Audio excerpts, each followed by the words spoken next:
upset Balak. Balak finally just gets all angry. He can't take it anymore. He says, "What'd you do to me?" And he claps his hands in anger. "Oi, what'd you do to me? I told you to curse Klal Yisrael, and here you are, and you're giving them a bracha." He got all upset. What is this? What are you doing to me out of frustration? And the kash is obvious. The kash is obvious. Right? Bilam told him many times. He told him already.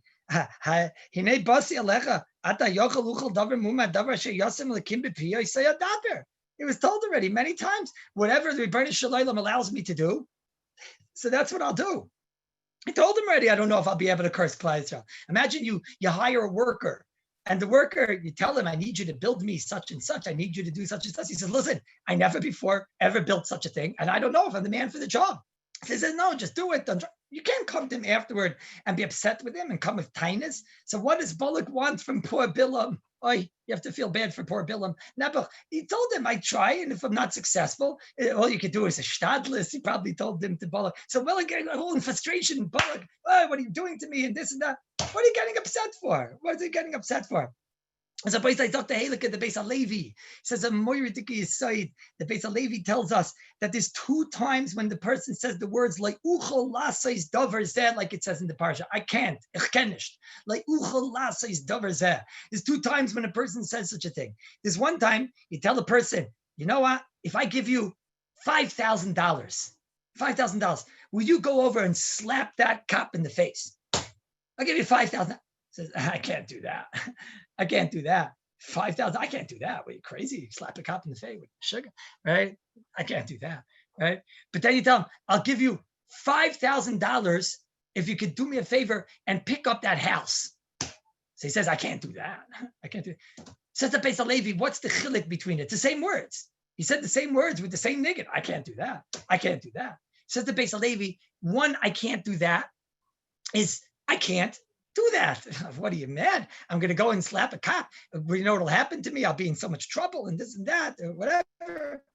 Okay. What are you, crazy? Said it. How's it negaya? Okay. So then he thinks to himself, yeah, that's because I offered him $5,000. But what if I offer him $500,000? You up the ante a little bit. All of a sudden, the I can't comes from a decision that I can't. And then this, I can't do that. The $5,000, I could offer him $500 billion and he won't be able to pick up the house. So it's a whole different, I can't do that, says the Beis HaLevi. So Balak thought, what was Bilam saying when he's saying, no matter what, I can't go against the Ratzon of Hashem. So he thought that we were dealing with the Leiuchal. The Leiuchal is, yeah, I'll offer him enough money. I'll offer him enough cash, and then he'll be able to do it. He thought it was the decision-making. So finally, Bilam comes back and he tells him, no, you don't understand me. I can't. It's the type of can't. It's a wall. It's a wall in front of me. It's not shaykh to ask me to do that. And that was the dialogue. But Suck the Beis HaLevi, this is a tremendous yisoid in our Avodas Hashem. In our Avodas Hashem, we have to realize that doing Ratzon of HaKadosh Baruch Hu is not, I can't go against the Ratzon, or I have to do that, but it's not Negeya. Doing Aveira, going against Ratzon Hashem, has to be in the type, you have to learn from Bilam HaRasha. The Leiuchal is the type of Leiuchal that it's not Negeya. I can't physically do that. By me, it's a wall. By me, it's a wall. The truth is, there's a story with Rabbeinu Agadol, Rav Moshe Feinstein. Rav Moshe Feinstein was once davening Shemona Esrei, and there was a child that was davening Shemona Esrei behind him. So, and he was davening for a very long time, and Rav Moshe was stuck there. He was stuck there. Afterward, they told Rav Moshe was an older person at the time. He was a weak person at the time. So they asked Rav Moshe, no, if I say vait, even though you're not supposed to back up, there's somebody davening behind you, but so I say vait, that much. So Rav Moshe told him, by me, there's a vant. By me, there's a wall. A vant is a wall. By me, there's a wall behind. When there's a person davening Shemona Esrei, it's a wall. It's not negated to go back. We have to start to, in our lives, create that reality that doing the Ratzon of Hashem and not Chalila going against the Ratzon of Hashem. By me, it's a wall. It doesn't exist, Bichlal. Not negated, Bichlal. It's not negated. It doesn't exist by me. The option of going against the Ratzon of Hashem.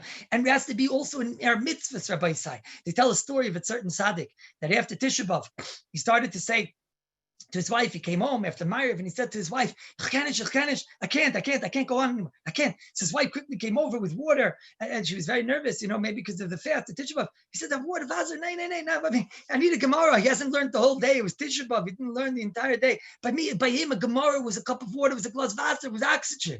I can't go on. There's a whole day. We have to start creating that the mitzvahs of HaKadosh Baruch Hu and the Averas, they're going against the Ratzon of Hashem. It's reality.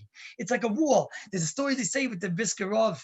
The Rav, they say Shlomo Lawrence said over the story. He said over that the Brisker Rav once came to Tannenbaum. He was the head of the Vadi Yeshivas. He told him that there was a bacher that they took on, it was before Yom Kippur, and he didn't have his papers in order, or whatever it was. This is before Eitz Nakim, Rabbi Say.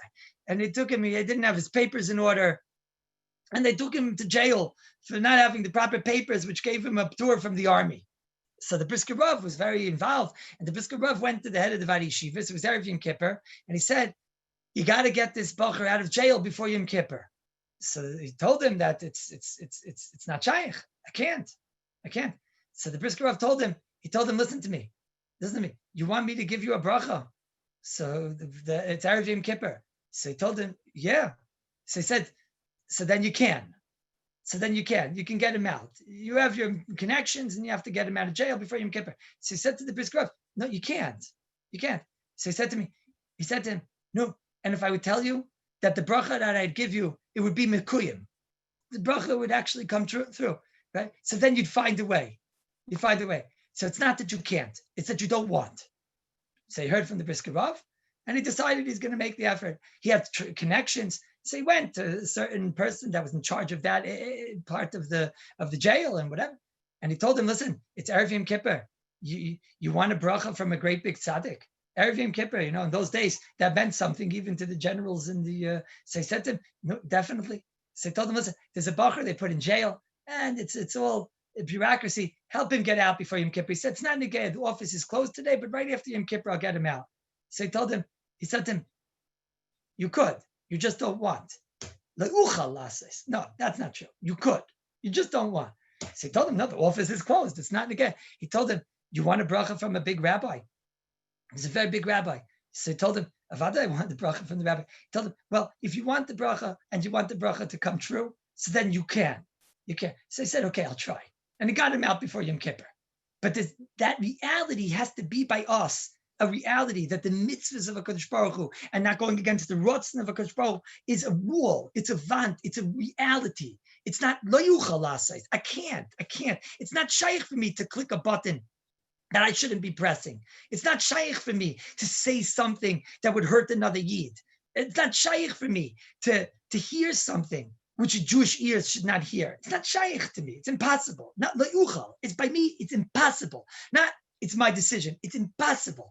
How do we get to this matziv? How do we get to a matziv that by me, the mitzvahs of Hashem and the Avera is not going against the rotzin of Hashem? It's all tali, Rabbi Say, in the level of our commitment, in the level of our rotzin. When our rotzin is of such a nature, so then it will become by us such a reality. Maisa, there's a lot of people, Rabbi Say, they don't have this. Why? Because they know how to make excuses. I want to tell you a big aside, Rabbi Say. The people that are very, very, very good at making excuses, they're not good at anything else. But if you're very, very good at making excuses, you're usually not good at anything else. But then there are people that they don't make any excuses. They make no excuses. And those people are very, very good because then that becomes my reality, doing the mitzvahs of HaKadosh Baruch Hu, doing the Ratzon of Hashem. And you know what happens at that point, Rabbi Say? Then the exact opposite happens. When a person comes to a situation, a matziv of where Ratzon Hashem there's no other option. Doing Ratzon Hashem. So then the Rebbeinu Shalom gives you siyata d'shmaya in things that are the impossible things that aren't possible, because when your Ratzon becomes Ratzon Hashem and there is no other reality, so then the reality, then you live in a different plane. Then you live in the reality of HaKadosh Baruch Hu, where there are no regular rules, there is no teva, there is no nature. Someone told me a Moridik Maisa, a grandson of Rav Avadia, Zecher Tzadik Levracha. He told me, unbelievable. He told me, Rav Avadia, you know why he wore the sunglasses? I never knew this. Why do you wear the sunglasses? Well, I know why. He had bad eyes. He said to me, you know where his bad eyes came from? I told him, no, I don't know. Where did his bad eyes came from? He told me that Rav Avadia, after the Yom Kippur War, it was in 1974, and Rav Avadia had in front of him 1,000 agunas, 1,000 agunot, that he had to figure out the way to be mad to them that didn't come back from the war. He said that Rav Avadia had nights and nights of tzara and agmas nefesh. He said his father says over. His father is a son of Rav Avadia.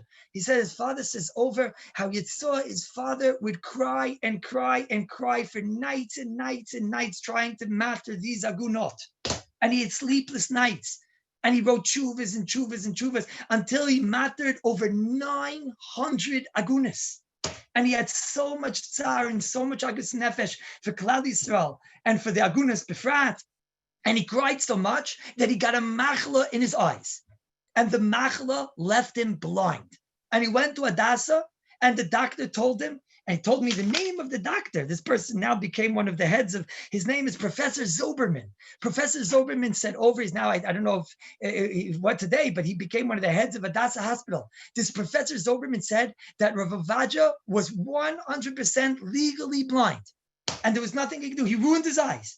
He would sit there with crying and suffering, and he ruined his eyes. So he came to a point he couldn't see. He was blind. He was legally blind. It was gepaskined by Hadassah Hospital that he was blind l'chalutin. Done. No, that's it. You can't see. The end. And Akadikach, he said over that his father remembers, his father used to say how Rav Avadia at that time, this was in 1974, he was still trying to master the Agunot. And he would tell him, take out that sefer. And he would tell him exactly where. It's Yadua, Rav Avadia had the biggest library in the world of Svarim. And he told him, go to that shelf and which number on the shelf it was and take it out and open up the page. And he would tell him where the page was and read it to me. Yeah. When you know Kol Torah Kula Bal Peh, so then why do you need somebody to read it to you? I don't know, because I don't know Kol Torah Kula Bal Peh. Bal Kapanim. So he told him, go to that shelf, take out the sefer, read me that line. And he told him, no, you're reading the wrong line. I told you it's the 13th line, not the 14th line. And then we go back and count. And Rav Avadia was always right. And he would sit there and he would read that. So what are you going to do? But he can't see. And he had so much Agmas Nefesh now that he can't see. So he told me, take me to the kever of the Beit Yosef. And he sat by the kever of the Beit Yosef. And everyone knows that he was Machzer Atel Yoshna. He brought down all of the psukim and tried to bring back the tremendous glory of the psukim of Maran Yosef Kairov, or the Beit Yosef. And he sat there and he cried for hours and hours and hours by the kever of the Beit Yosef. And he said, B'schus the Beis Yosef, the Rebbeinu Shalom should give him the ability to be able to see the Svarim, and that should be able to help Klal Yisrael. And you know what happened? This legally blind individual, legally blind, that wasn't shaykh to see, he was able to see again out of one of his eyes. And that's why he had to wear the glasses for the rest of his life. Rabbi say, where does that come from? Where's that come from? That's not reality.